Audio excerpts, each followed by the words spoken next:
নমস্কার, আজকের শেষ ভিডিওয়ে আপনাদের স্বাগত জানাচ্ছি। দেখুন, গোটা বিশ্ব যখন ধরে নিয়েছিল যে হামাসের সঙ্গে ইসরায়েলের গাজা যুদ্ধ নিয়ে একটা সমঝোতা হলেও হতে পারে, ঠিক সেই সময় এমন দুটি ঘটনা ঘটল যা ছবিটাকে শুধু আমূল বদলে দিয়েছে তা নয়, এর ফলে পরিস্থিতি ওই এলাকায় কি দাঁড়াবে সেটা নিয়েও পশ্চিমী মিডিয়ায় জোর চর্চা চলছে। দুটি হত্যার ঘটনা। একটি হত্যা হয়েছে ইরানে। কে মারা গেছেন? না, ইসমাইল হানিয়ে, যে ভদ্রলোক 2007 সাল থেকে কাতারে আছেন, হামাসের যে পলিটিক্যাল উইং তার প্রধান, এবং হামাসের সঙ্গে যুদ্ধবিরতি চুক্তির যাবতীয় আলোচনার মধ্যমণি ছিলেন তিনি। সেই তাকে ইরানে হত্যা করা হয়েছে। ইরান এবং হামাস এরা উভয়ই বলেছে এই হত্যার পিছনে ইসরায়েল ছাড়া আর কেউ নেই। ইসরায়েল কিন্তু এ ব্যাপারে মুখে কুলুপ এঁটে রয়েছে। তার কারণ, বিদেশে কোনো ঘটনা ঘটলে, বিশেষ করে ইরানে, চট করে ইসরায়েল তার দায় নিতে চায় না। এটা আমরা অতীতে অনেকবার দেখেছি। কিন্তু ইসরায়েল যে দায়, যার মৃত্যুর দায় নিচ্ছে, তার নাম হচ্ছে ফুয়াদ শুকার। এই ভদ্রলোক একজন হেজবুল্লাহর খুব প্রথম সারির নেতা এবং ইরানের মদতপুষ্ট। সেই অক্টোবর মাস থেকে এরই নেতৃত্বে হিজবুল্লাহ একটা লো লেভেল ওয়ার ইসরায়েলের সঙ্গে চালিয়ে যাচ্ছে। এই যে দুটি এয়ার স্ট্রাইক হঠাৎ করে এই পশ্চিম এশিয়ার যে ক্যালকুলাস, সেটাকে সম্পূর্ণ বদলে দিল। গত এক মাস ধরে ইসরায়েল এবং হামাস গাজাতে একটা যুদ্ধবিরতি করার জন্য একেবারে খুব ইন্টেন্স, গভীর আলোচনা চালিয়ে যাচ্ছিল। অনেকে ধরে নিয়েছিলেন একবার হামাসের সঙ্গে এই ধরনের চুক্তি হতে পারলে তারপরে হয়তো হেজবুল্লাহর সঙ্গেও ইসরায়েলের এই চুক্তি হবে। এই যে ইসমাইল হানিয়ে, তিনি ইরানে গেছিলেন কেন? তিনি ইরানে গেছিলেন এসেনশিয়ালি ইরানের যে নতুন প্রেসিডেন্ট, যাকে নিয়ে আমি একটা ভিডিও করেছিলাম, তার অভিষেক অনুষ্ঠানে যোগ দেবেন বলে। সেখানে তিনি শুধু যে একা গেছিলেন তাই নয়, গিয়েছিলেন হেজবুল্লাহ, হামাস, হাউতি, অর্থাৎ ইরানের মদতপুষ্ট যত জঙ্গি গোষ্ঠী ওই পশ্চিম এশিয়া তল্লাটে আছে, প্রতিটা গোষ্ঠীর নেতাই সেই সময় ইরানে উপস্থিত ছিল।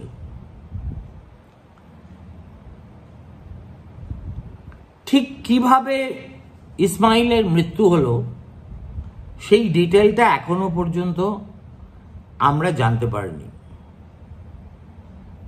বরঞ্চ এখন যেহেতু সম্পূর্ণ এমফাসিসটা শিফট করে গেছে, অতএব অনেকেই প্রমাদ গুনছেন এবার হয়তো হেজবুল্লাহ এবং হামাস নতুন করে ইসরায়েলে আক্রমণ করবে, তাদের ভৌগোলিক সীমানার মধ্যে তাদেরই এক অতিথিকে মারার জন্য ইরান কি করবে সেটাও এখনো পর্যন্ত পরিষ্কার নয়। বিশেষ করে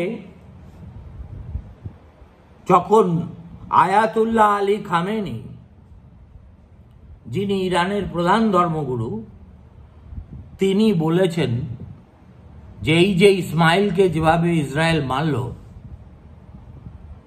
এর ফলে কিন্তু একটা প্রম্পট হার্শ পানিশমেন্ট ইসরায়েলের জন্য অপেক্ষা করছে। তার মানে যখন তরির কাছাকাছি, তীরের কাছাকাছি তরির দেখা পাওয়া যাচ্ছিল, তখন আবার সবকিছু ওলট পালট হয়ে গিয়ে জল উত্তাল হয়ে উঠেছে। দেখুন, এই যে হামাসের সঙ্গে যুদ্ধ শুরু হওয়ার পর থেকে এই আশঙ্কাটা অনেকেই করে আসছিলেন যে এই যুদ্ধটা ইসরায়েল আর হামাসের মধ্যে সীমাবদ্ধ থাকবে না, এটা হেজবুল্লাহের সঙ্গে জড়িয়ে যাবে, হাউতিরা জড়িয়ে যাবে, এবং কান টানলে মাথার মতো ইরানও হয়তো জড়িয়ে যাবে। কিন্তু আজ পর্যন্ত এই গাজার যুদ্ধ, দুটো জিনিস এ পর্যন্ত যা যুদ্ধ হয়েছে, দুটো জিনিস আমাদের সামনে একেবারে দিনের আলোর মতো পরিষ্কার করে দিয়েছে। সেটা হচ্ছে আরব দেশগুলি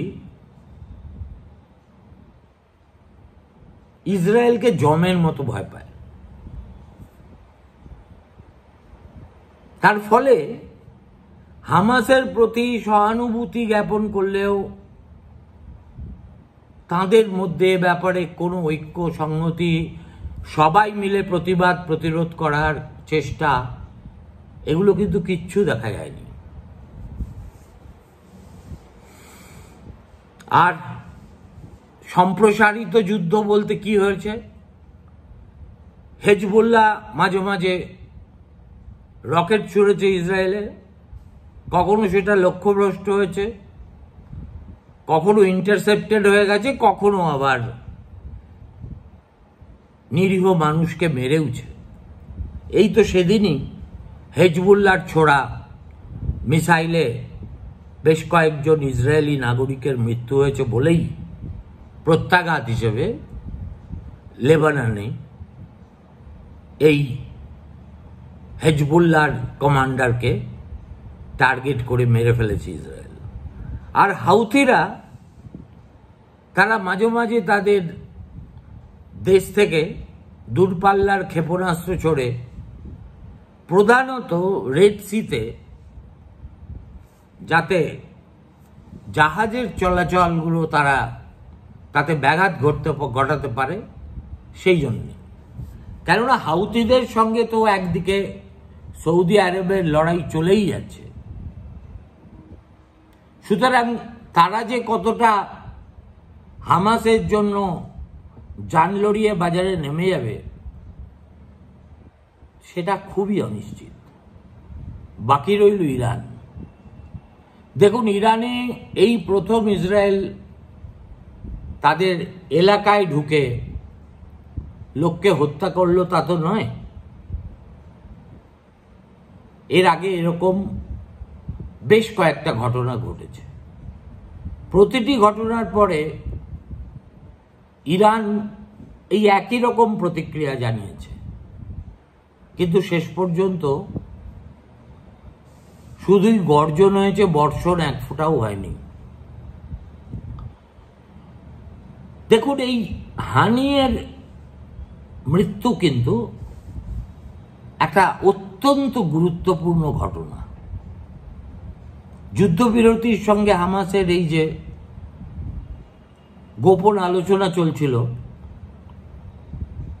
তাতে হামাসের প্রতিনিধিত্ব করে আসছিলেন আগাগোড়া এই ভদ্রলোক।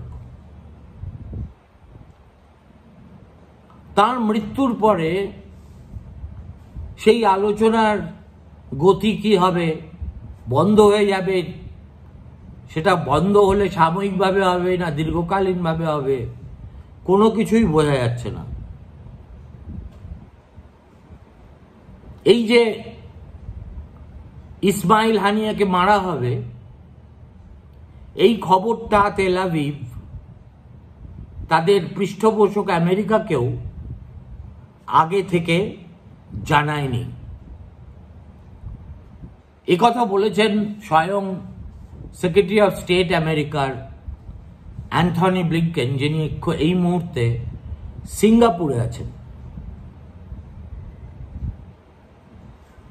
আর একই সঙ্গে তিনি সেই পাখি পড়ানো বুলি বলেই যাচ্ছেন যে আমরা চেষ্টা করছি যাতে ইসরায়েল আর হামাসের মধ্যে যুদ্ধ ডিএসক্যালেট করে একটা কোথাও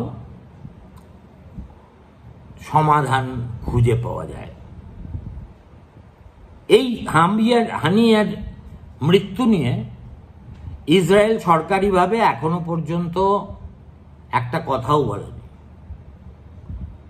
তারা বলেছে বিদেশের খবরের কাগজে কি বেরোলো না বেরোলো তার সম্পর্কে আমরা প্রতিক্রিয়া জানাতে যাব কেন?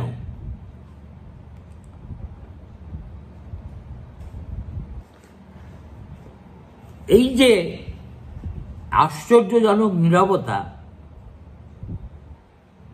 সেটা অতীতের অ্যাসাসিনেশনগুলোর ক্ষেত্রেও আমরা দেখেছি। কিন্তু তার মানে তো এ নয় যে এই ঘটনাগুলির সঙ্গে ইসরায়েল জড়িত ছিল না।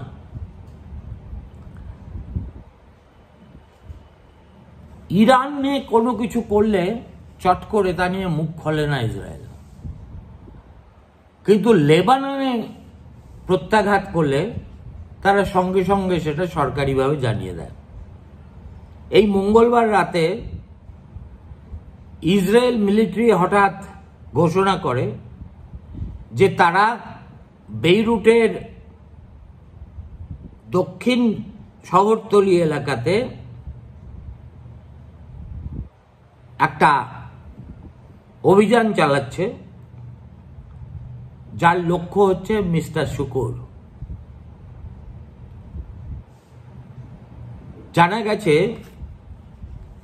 ওই এয়ার স্ট্রাইকে শুধু শুকুর মারা গেছেন তাই নন, তার সঙ্গে 12 জন শিশুও মারা গেছে।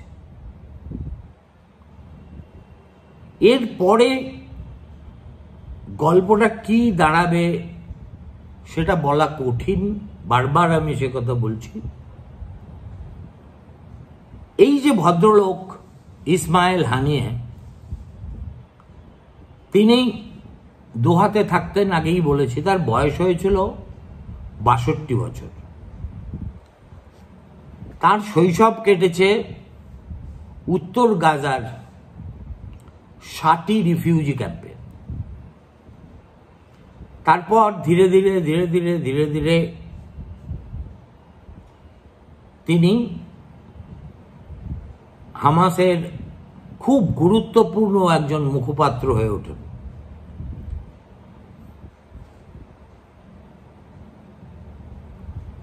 ইসরায়েলের সঙ্গে সাম্প্রতিক যে আলোচনা হচ্ছে, যে আলোচনায় ইজিপ্ট, কাতার এবং আমেরিকা মিডিয়েট করার চেষ্টা করছে, তাতেও কিন্তু এই ইসমাইল হানিয়ের একটা মস্ত বড় ভূমিকা ছিল। তার উপরে যে এই প্রথম একটা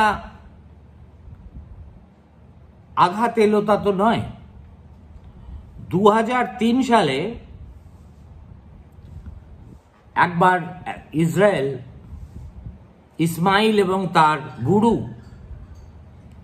যিনি হামাসের প্রতিষ্ঠাতা বলে পরিচিত, শেখ আহমেদ ইয়াসিন, এদের দুজনকেই নিকেশ করার চেষ্টা করে। ইয়াসিনের ক্ষেত্রে তারা সফল হয়েছিল, হানিয়ার ক্ষেত্রে হয়নি। এই ঘটনা ঘটার পরে গাজা শহরের আল শিফা হাসপাতালের বাইরে অপেক্ষমান জনতাকে হানিয়ে বলেছিলেন, খবরদার আপনারা কান্নাকাটি করবেন না, নিজেদের শক্ত করে ধরে রাখুন এবং প্রতিশোধ নেবার জন্য প্রস্তুতি শুরু করে দিন।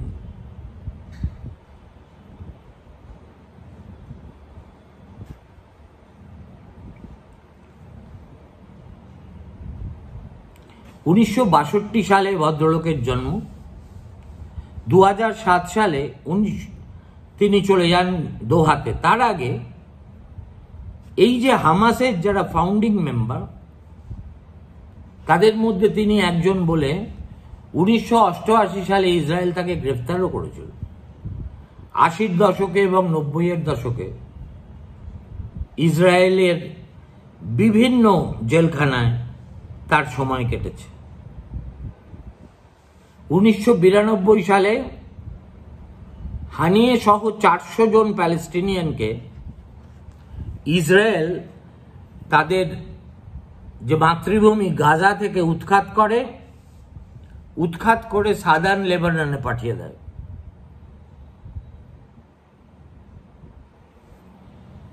সেই সময় কিন্তু সাদার্ন লেবাননও ইসরায়েলের অধীনেই ছিল। তারপর থেকে ধীরে ধীরে তার উত্থান, অবশেষে দোহায় গিয়ে পাকাপাকি বসবাস এবং শেষ পর্যন্ত এই অন্তিম পরিণতি। এর আগে হানিয়ের 3 পুত্র এবং তার বোনেরা, কন্যারা সবাই কিন্তু ওই গাজা শহরে থেকে